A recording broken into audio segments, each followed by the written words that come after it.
Finally Mahesh Deshmukh ने शिवाय को अपना बेटा मान लिया।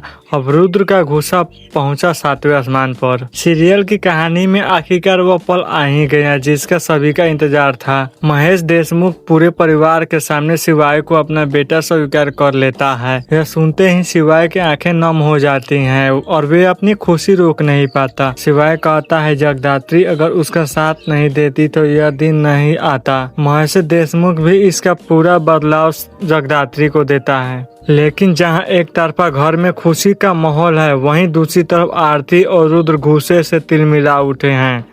रुद्र के मन में नफरत इतनी बढ़ जाती है कि वह बंदूक लेकर सीधे शिवाय के कमरे में पहुंच जाता है। वह सीधे शिवाय के कंधे पर गन तान देता है और बोलता है तुम मेरे पिता को मुझसे छीन नहीं सकते।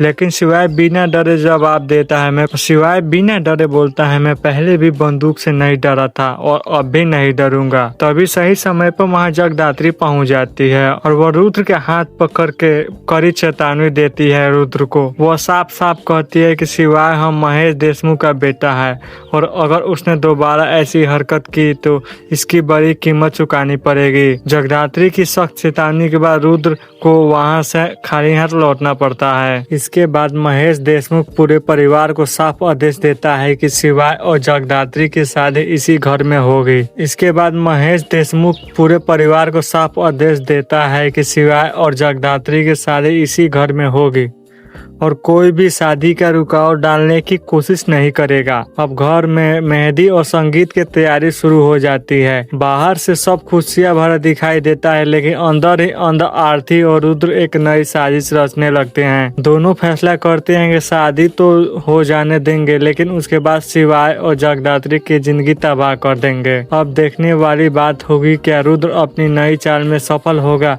या फिर जगदात्री एक बार फिर हर साजिश का नाकाम कर देगी।